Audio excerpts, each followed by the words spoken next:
Welcome to the Donnie Simpson Show. I'm Donnie Simpson, and I have a very special guest with me today. I mean, I'm so excited to have this guy on my show. He's a young man who has worked with some of the great artists of our time, and it's a variety of different artists that he's worked with, but he also does some stuff on his own. Please welcome Kevin Ross. Hey, thank you What's so up, much. Kevin? Thank you for having me. Oh, man, thank Truly you for an honor. coming, man. Yes. Please, it's an honor to have you, man. Yes, sir. So tell me some of the people that you've worked with, because I know you're a writer and producer. Absolutely. So I've worked with Jamie Foxx, I've worked with Tank, I worked with SWV, I've worked with Toni Braxton, Johnny Gill, to modern day stuff as far as Nicki Minaj, Ty Dolla $ign, Lil Wayne, Trey Songz, Kiana Lede, Kodak Black on the rap side, some soundtrack work with Creed 3 soundtrack, some TV commercials, Piaget, TV stuff as far as Grey's Anatomy, and all different stuff. Really? So, yeah. Like what for Grey's Anatomy? So I had a song synced on there called Be Great. And so that was on one of Shonda Rhimes' episodes of Grey's Anatomy. So yeah. Wow, Be Great. Yeah. That's funny. You know what? I actually sent that in a text to Jalen Hurts at the beginning of this year. Nice. Saying, be great. Have a super year, which is what happened. Super Bowl champion. Yeah, and I'm saying that knowing he's going to could face both my teams, Detroit Lions and the Washington Commanders. Yeah. But he's such a cool brother. Absolutely. But that was the message, just be great. Absolutely. I love that, man. Yes. So this variety, I mean, it's just some of everything. Where does that come from? You know, you don't usually see people with that much reach. Yeah, well, I'm a musical Swiss Army knife for sure. And so I can attribute that to my father, to my mother, to the teachers that I've ran across, because they've always pushed me to be more than what I was during that time. So growing up in DC, I loved singing, and then I ran across a teacher by the name of Armstead Christian, God bless his soul. He said that, you know, you need to do more than just sing a song. You need to do things that challenge you. What is it that you can't do? And I was like, well, I don't know how to write. I don't know how to arrange for things. So when I was in college, I started to arrange for strings and horns and, you know, kind of majored in composition. And so that's what kind of allowed for me to expand my palette as it pertains to musicality. So, yeah. Wow. So you went to Duke Ellington School for the Arts, right? Yes. Wow. Which is a school for creatives. Yes. I mean, well, and Dave Chappelle, of course, is one of the most legendary alumni of that school. Absolutely. Yeah. Have you met Dave? I don't think I've met Dave yet. No? I've met his children, but I haven't met him yet. Oh, really? Yeah. You're going to love Dave, man. Dave is just a special guy, man. Indeed. So it's just something in there that, I mean, that brings out the creativity in the students. Absolutely. there. Absolutely. It's the greatness and also the balance too. Like, it gives us a foundation of hard work, right? You know, in the mornings we do a lot of our academia, so that's English, mathematics, history, etc. And then in the afternoon we would do our art, so whatever the focus was. So for me it was vocal, but for somebody else it could have been instrumental, dance, acting, media studies, all different types of things. Yeah. And so our disciplines we really had the chance to hone in on. And so school didn't end for us at 4 o'clock. It ended whenever our teachers were done with us. And so, you know, a lot of times we would, you know, be getting onto the metro around, you know, 8 p.m., Wow, 9 p.m. really? Because that's what it took in order for us to deliver whatever performances we needed to. Yeah. And I would imagine because of that you would have encountered a lot of different people. I mean, you know, people that do their thing, you know, who aren't afraid to express themselves and who they are. Absolutely. That's kind of the way I've always seen Duke Ellington. Yeah, I mean, you know, people knowing themselves at a very young age. Yeah, yeah. You know what I mean? Knowing who they are, fighting for who they are and what they believe in. And so, of course, you know, we were so young, we didn't understand that or to appreciate that. It was just what life was for us as artists and as creatives. Yeah. And so looking back on it, you know, to see, you know, certain people that went to the school and their life and, you know, how they identified and how it must have been a struggle for them to, you know, endure that each and every day, especially back then when it wasn't as in your face as it is now. And so, you know, I commend each and every creative, you know, however you live your life, live it to the fullest, be bold and be true about it. I love that, man. So are these messages that you try to bring forth in your music? For sure. Absolutely. Yeah. Yeah. So this person that you mentioned earlier, was that a teacher there at Duke Ellington? Yes, Armstead Christian was a teacher, not at Duke Ellington, but at Berklee College of Music. But I can name all of my teachers at Ellington. So I had Dr. Stanley Weber, Dr. Mary Jane Ayers, Samuel L.E. Bonds, and Dr. Edward Jackson. And so those were my 4 vocal teachers who ran the vocal department. Wow, and you still remember them? I still remember all the names? I will never forget them. Wow. Yeah, yeah. That's amazing, man. So then you get out of school. Did you go straight to Berklee after that? After straight to high school? Berklee. 17 years old, moved out of D.C. to Boston, Massachusetts. Yeah. What was that experience like at Berklee? It was amazing to see prodigies and so many gifted people from all around the world. It allowed for me to hone in on something different within me. I understood that I may not be the best vocalist or the best of anything with the level of talent that there was within that school, but what it allowed for me to do was to hone in on my individuality, to really focus on my own strength, to say, okay, well, if I'm going to be a brand, what is it that separates me from the pack? Okay, if I'm not the greatest singer, then I have to add writing into my arsenal. If there's a whole bunch of writers, then I have to become a producer. I have to learn how to play keys and play a little bit of guitar and, you know, move my way around different DAWs, which is, you know, kind of like Logic or Pro Tools, different production tools that we use. And so, yeah, I just wanted to make sure that I was different and that whatever I was bringing to the table outside of Berklee into the music industry, that it was unique and that it was one of one. Yeah. Wow.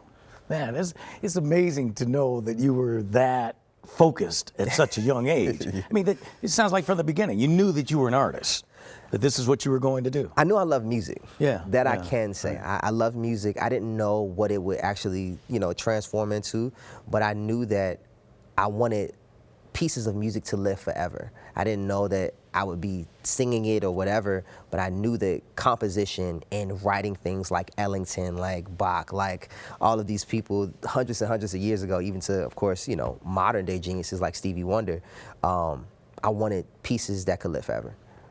Wow. Were you going, like you mentioned, going to Berklee, that you get all of these people who are just incredible from all around the world? Were you ever intimidated by that at all? No, absolutely. First week of school, we have this thing called convocation. And so essentially it's where all of the freshmen go into, I guess, Berklee Performance Center or their theater, and we sit down and they do this show.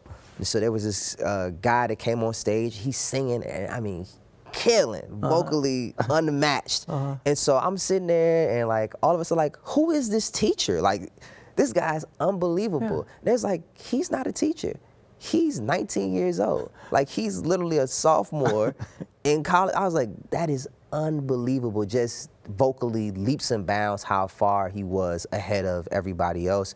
And I mean, that was just only one. So it was an onslaught of amazing talent that, yeah, you can get shaken in your boots as it pertains to not feeling like you belong. But like I said, you know, you find your place and you find your lane, and then you really dig into that. Yeah, so you went, instead of letting that discourage you, it encouraged you. Yeah. To be more. Absolutely. To do better. Absolutely. Wow. All right, so now you get through Berklee. Yeah. And then did you make that transition to producing other people and writing for other people after school? So yeah, I moved to Atlanta, Georgia during that time, and for a whole year, every single day it was wake up, studio, maybe get something to eat, back home for a whole year. And within that year, I landed a placement with Jamie Foxx. And so that was really, really cool. He flew me out to LA, and we recorded that record in his pool house, which he turned into like a full studio.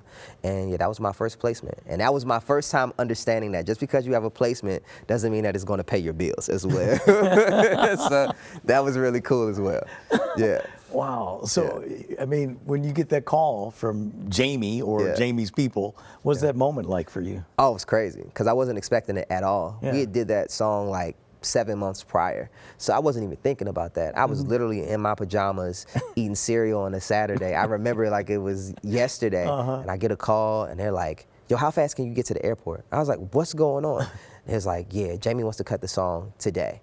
And I looked at the clock and I'm like, it's 10:30 a.m. I was like, today?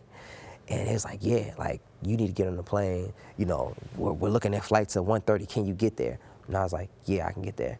And sure enough, got on a plane, went out to Calabasas, and we recorded the record that evening. Are you serious? Really? Yeah. Yep. Wow.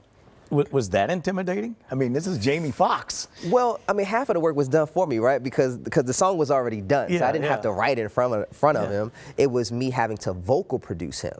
So I wasn't mentally thinking that. I just thought that I was just going to be the fly on the wall to say, hey, I'm the writer of the song, and somebody else was going to be there to do it.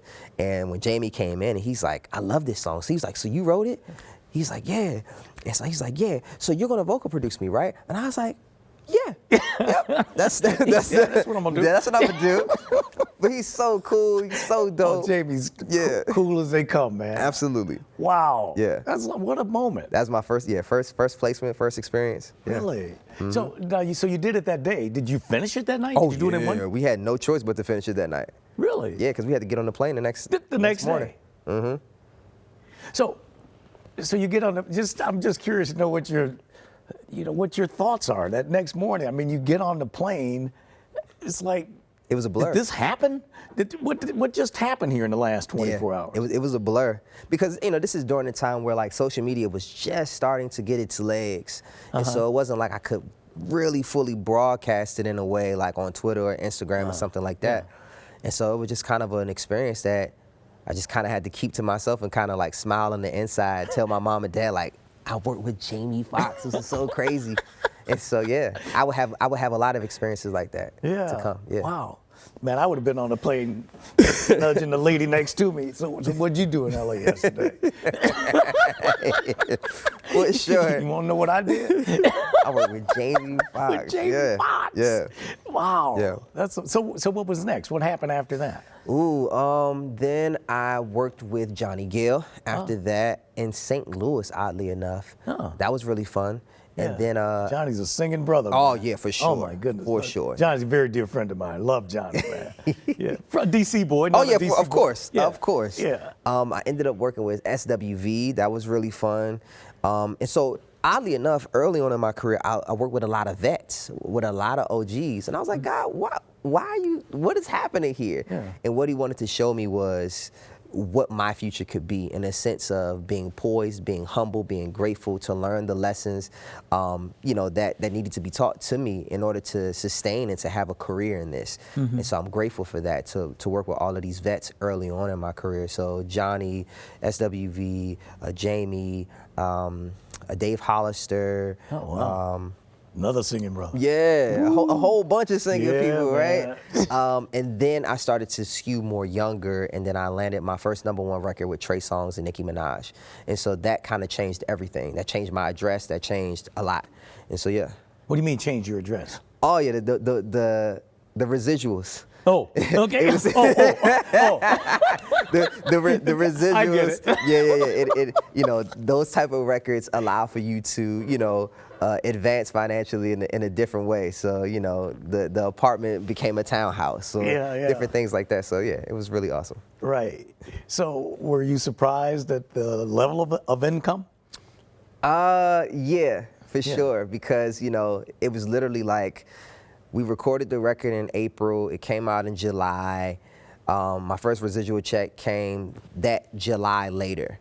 And so to see my bank account go from a couple hundred to tens of thousands to hundreds of thousands was a huge shock. Yeah. Was a huge shock. Because I would check my bank account every day to be like, all right, I need to focus on what I'm spending because I ain't got it like that. And then sure enough, it just hit as far as my ass cap. And I was like, okay, this is different. But I had learned so much from a lot of the OGs and vets. They were like, do not blow your money. Do not spend your money on frivolous things. Like, save. Like, man. You just never know, because it comes at ebbs and flows. It's the highs and lows, peaks and valleys. And so I was like, okay, I'm prepared for this. I don't know how long I'm going to be able to ride this wave, but I'm going to save enough to, endure. Yeah. Well, I've always felt like it's not a question of will it end, is when will it end? Absolutely. I mean, it doesn't have to end. I mean, because you do have people like Stevie or Smokey? What did you go on and on forever? Yeah. That does happen. Yeah. It does happen, but you have to be prepared for that, you know, Yeah. for it to be another way. Absolutely. Wow. So then, when did you decide to sing your own song? That was a God thing, for sure. It had nothing to do with me, to be honest. It really started off, I was in LA and we were working in a Rihanna writing camp. And I was working with a producer by the name of DJ Tump. And for those who don't know DJ Tump, he did a lot of records for Kanye West on his third album, Graduation, Good Life, and a lot of other stuff.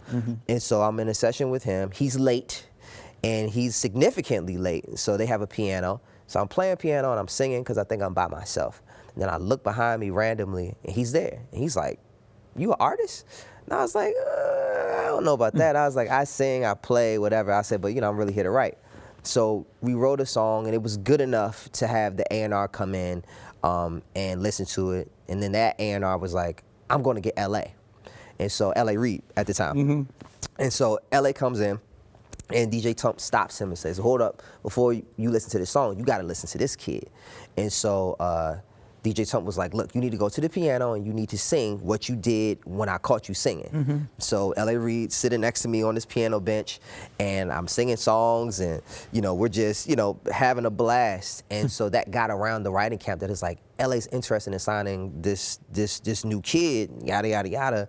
And so all of a sudden, within that week, it was like all of this buzz and interest. And so I was like, well, maybe I should think about being an artist. And then literally that next week, all my phones started to, my phone stopped ringing. So I didn't have any work as far as production or anything. And I was like, what's going on? Like, all of this buzz, and now my phone just stopped ringing.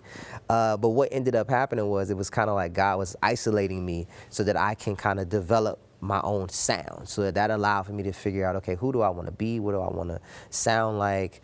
Different things like that. And so the records that I created during the moments of silence were the records that actually landed me my deal with Motown during that time. So that was really awesome. Wow. Yeah. Well, God is something, ain't Yes, he is. Yes. Wow. So you go to Motown. Yep. With all of the legend that is the history that is Motown. Yeah. What was that moment like? That was really amazing because it was a new regime as well. So everybody from the artists to the staff to the executives were brand new, and none of us knew what we were doing. And so, sometimes that could be a really exciting thing, and sometimes that could be a very scary thing. And I think we played between excitement and scared a lot from top to bottom. And so I was there for about 4 years. I put out a record. And the first record that I put out was called Long Song Away, and that went #1 at R&B radio. And shortly after that, we got nominated for all these cool awards, NAACP, Soul Train Award, yada, yada, yada. And the person that brought me in, and who was my A&R, left the company and didn't tell me. But I'd seen enough unsongs in different documentaries to understand what that was, to say, okay, my champion has left the building. That means I need to ask for my release. I don't need to hang around. And so, like I said, coming off the heels of success of a #1 record, they were looking at me like, well, why would you want to leave? And I was like, well, I have no one to fight for me in the building. Obviously, there's things that are changing. And so they thought about it, and they thought about it long and hard for over a year and a half. Wow. And they let me go. Really? They let me go, which I respect, because they could have shelved me and just could have, kept me in my contract for forever. But I'm grateful that they did let me go to start my own brand, which is Art Society Music Group. Yeah. So it could have kept you forever. So in the music business, is it a number of records? Yeah. It's not like years, like in sports, like it's 4 Exactly. seasons. It's like you owe us 3 albums. So that's the way it works. And they can keep, and they can keep if they doing don't it. put them out, then if you don't produce the 3 albums, then they can just keep you on the shelf. Exactly. Wow. So okay, so I get why you would respect them for that. Oh yeah, I was super grateful. Yeah. But again, here's God at work. Yes. I mean, this is leading you to your own thing. Yes. I mean, as great as Motown is, as wonderful as that history is, this is yours now. I mean, that's got to be a greater thing for you. Yes, much greater, much greater. Yes. Were you scared at all? I mean, A lot of emotions during that time. I was frustrated. I was angry. I was scared, because I didn't know what was happening. Yeah. I knew that I needed to do that because that was the way that God was leading me. But there wasn't a blueprint. There was no one that I could call. Everybody I knew that was, they were affiliated with majors during that time. So there was no compass as far as to say, okay, I knew that I needed to get an LLC. I knew I needed to, start there to get my business right, even though I wouldn't use it until much later. But I got my business together. I got a new project together, got new photos, and I was just in a different mindset. I got new management, got a business mentor as well to kind of guide me through that. And that started my journey as far as sharpening my business acumen as well. So it was really a true blessing. Wow, man. Yeah. What a great example you are for other young artists. I mean, really, to be brave enough to take this on yourself. I mean, through the fear, through the feelings that you're having. I mean, because it's structured a different way. Yeah. Like you said, everybody else is connected to majors, and for you to step out and do your own thing. Yeah. So has that been good for you so far? It's been amazing for me. I've seen more success independently than I have as far as on a major label, for sure. Oh, that's great. Yeah, because I can see what's going on, underneath the hood. So, I can see who are the champions. My return on investment on the things that I put money into, and so it allows for me to sustain a career. It allows for me to scale in a way that I never could see before. And so, it's been amazing. That's awesome, man. Yeah. Well, I've always felt like this, like you could pay me $10 million, but if you pay me $10 million, you probably made 50. Exactly. Why don't I make the 50 and pay you 10? Yeah. I mean, really. But you've had people like Master P or a lot of the rap artists. Yeah. Percy Miller, Brian Williams, like you said, Suge Knight, a lot of entrepreneurs as far as within hip hop, but not a lot in R&B. I know. Yeah, and so I think R&B has been spoiled a little bit coddled in the sense of a lot of the marketing dollars were being geared towards us. So whether that was, of course, in the 60s, 70s, 80s, that was obvious. And then in the 90s, it became hip hop and R&B, even in the 2000s and even slightly in the 2010s. And so now hip hop stands on its own and R&B had to take a seat because of our subject matter became more monotonous, and we just didn't do right as it pertains to scaling. And so marketing dollars start to dwindle. And so now we're in a space where people question whether R&B is dead or not. And so we're at a very interesting fork in the road where we can be as obscure as the genre that I'm about to name, with all due respect. I love that genre to death, but I don't want for R&B to be as obscure as jazz, and for it to be more of a novelty genre than it is something that is mainstream. And so I think that R&B, where we sit right now, is the future is not within an artist, the future is not within a song, it's not within a company, but the future is within independence. We've never had an R&B renaissance as it pertains to business-wise. And I think it's time for R&B to have the Master P's or the Birdmans or the, Jermaine Dupri's of the world. And so I think that's needed. And so I'm just one of the people that's a part of the crusade. That's it. Wow. Are you seeing others? Yes, there are others that are out there. There are people that came before us, Eric Roberson being one that has kind of led the way as it pertains to R&B independence. Raheem DeVaughn is now independent as well. So he's had the experience of being a major, but then also having the hustle of an independent the whole way through. And then that has led to Eric Bellinger, myself, Kenyon Dixon, Alex Isley. The list goes on and on as it pertains to indie R&B artists. I think now we just have to be more vocal about giving game to the future generations as it pertains to where to put your money, where to invest, how to scale your business, how to sell hard tickets, knowing the difference between social media and actually being that person in real life. So, those things matter. Yeah.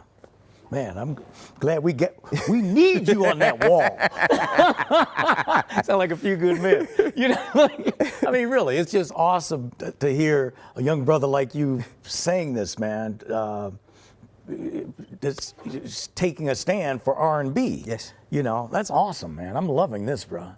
Man. All right. So you had a lot of success, of course, as an independent. Yes. But I wanted to show one of the videos because I love this. I mean, I love all your music. Yeah, I really, you. and I'm not just saying that because you're sitting here, man.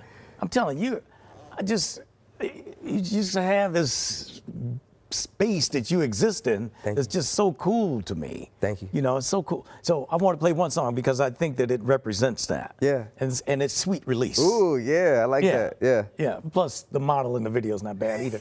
So let's check it out. Sweet Release, Kevin Ross.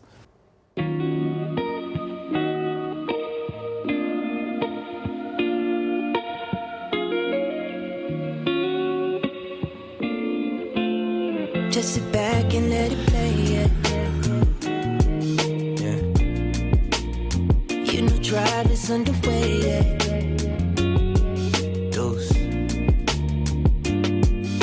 curbside fine, yeah. Read between the lines, got pennies for your thoughts, pay millions for your mind, yeah. That's what you like, baby, pass and recline. Girl, you got the light, diamonds dancing tonight, and it's feeling like we on a vibe.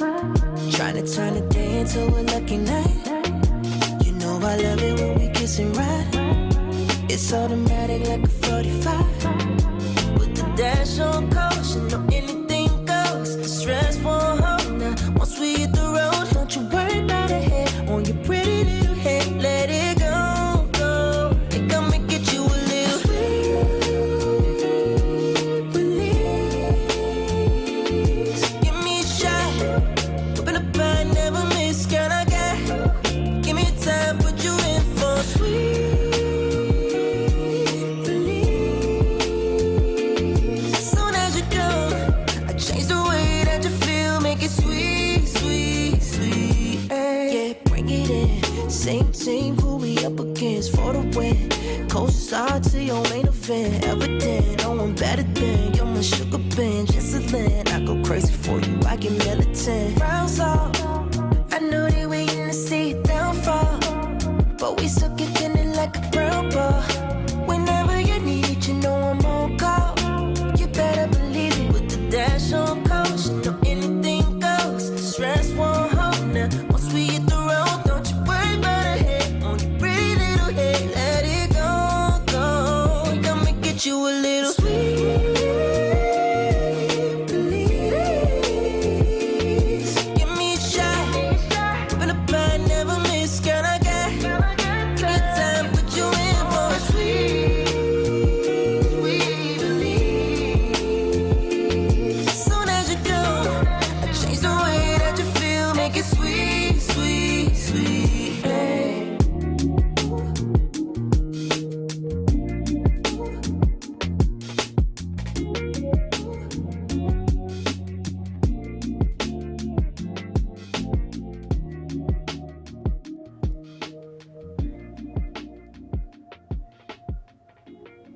I love that, man. Hey, thank you. So smooth. That's a great song, man. Thank you so love much. that. Thank you. Sweet Release. Yes, yes. Man. So, I mean, the video obviously costs money as an Yes. independent. That's all on you. I mean, you have to make all these decisions, Yeah. what to spend money on. It's not like you have a major label behind you. Exactly. So, you know, these got to be tough decisions, I guess. It's definitely tough decisions, but when the record's working, you know, Yeah. you got to make sure that you have, you know, a face and a vibe with the song as Yeah, well. yeah. So, yeah.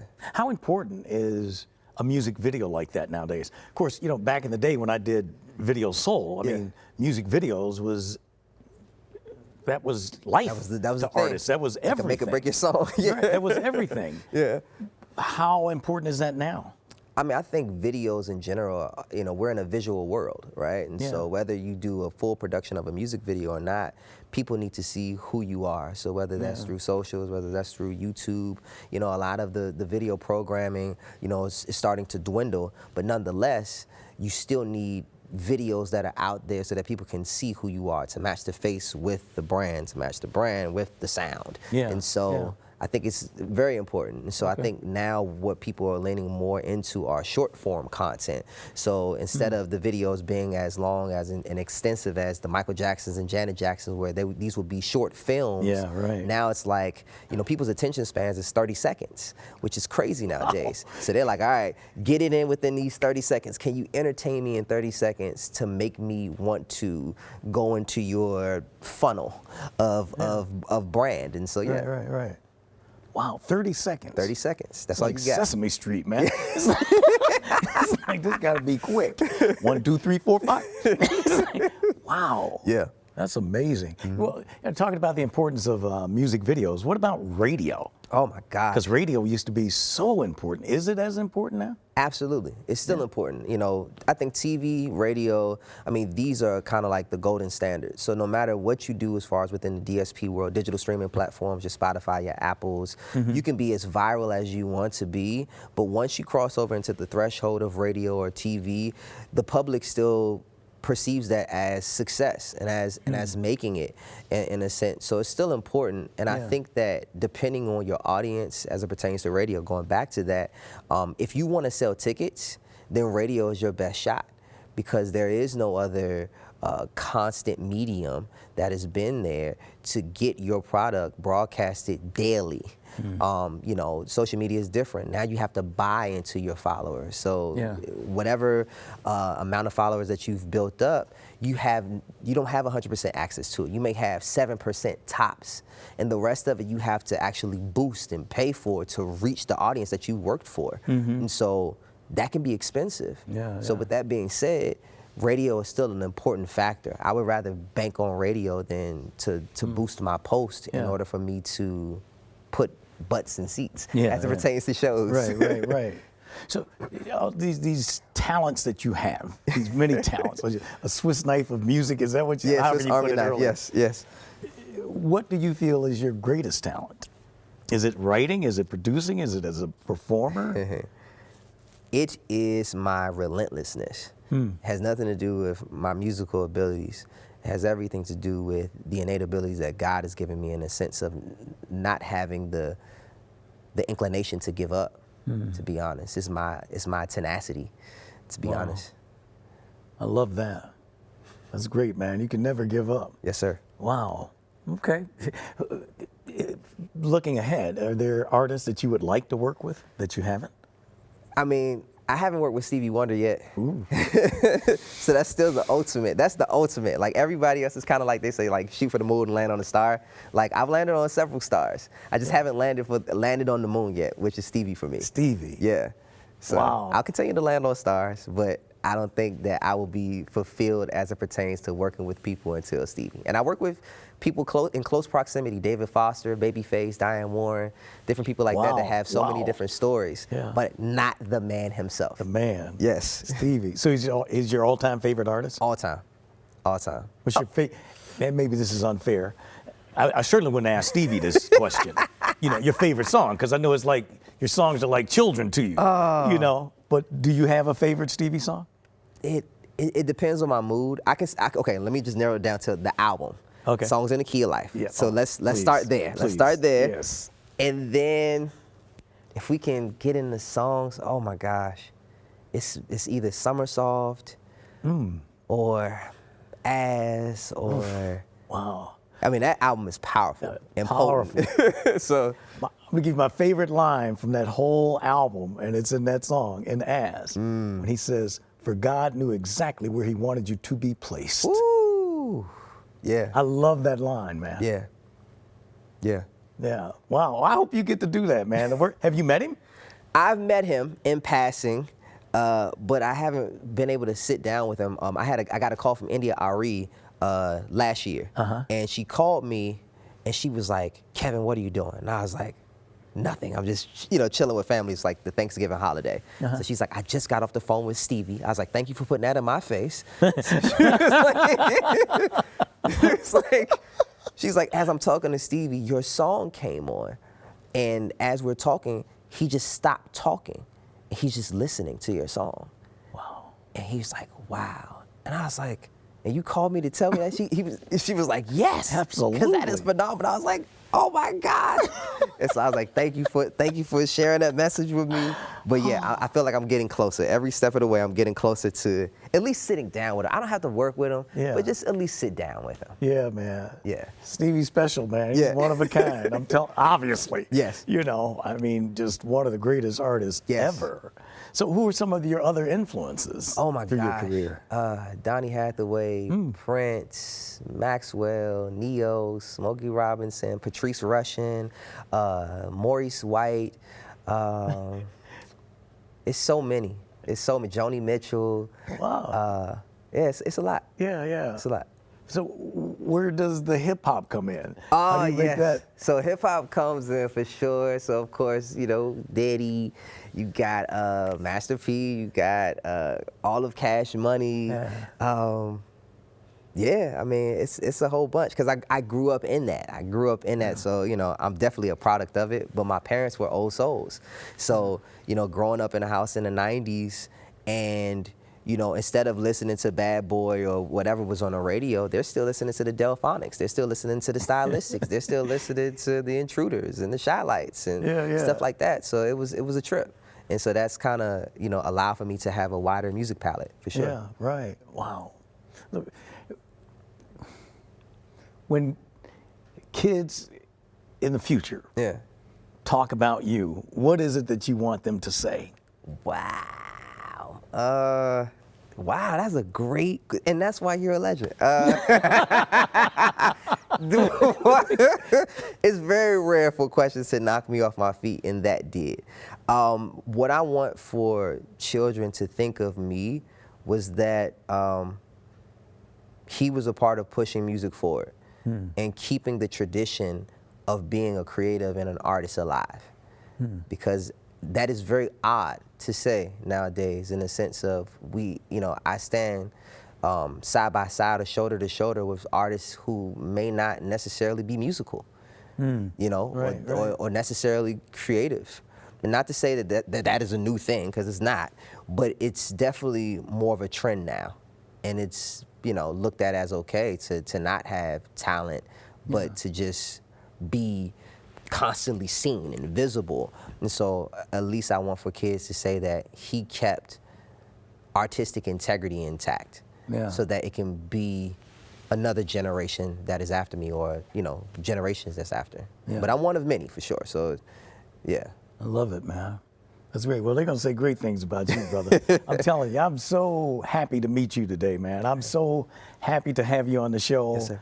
I wish you continued success in all you do, man. It's an honor. I'm telling you, it's an honor to have you, for real. Yes, sir. All right. Thank you, Kevin. Thank you. All right. Kevin Ross, my guest today here on the Donnie Simpson Show. So, till next time, remember to shoot for the moon, and even if you miss, you'll be among the stars. I think you stole that line earlier. Well, I stole it too. I don't know who wrote it. Some caveman. I'm sure it's on a cave somewhere. That's been around a while. God bless you. We'll see you next time. Peace.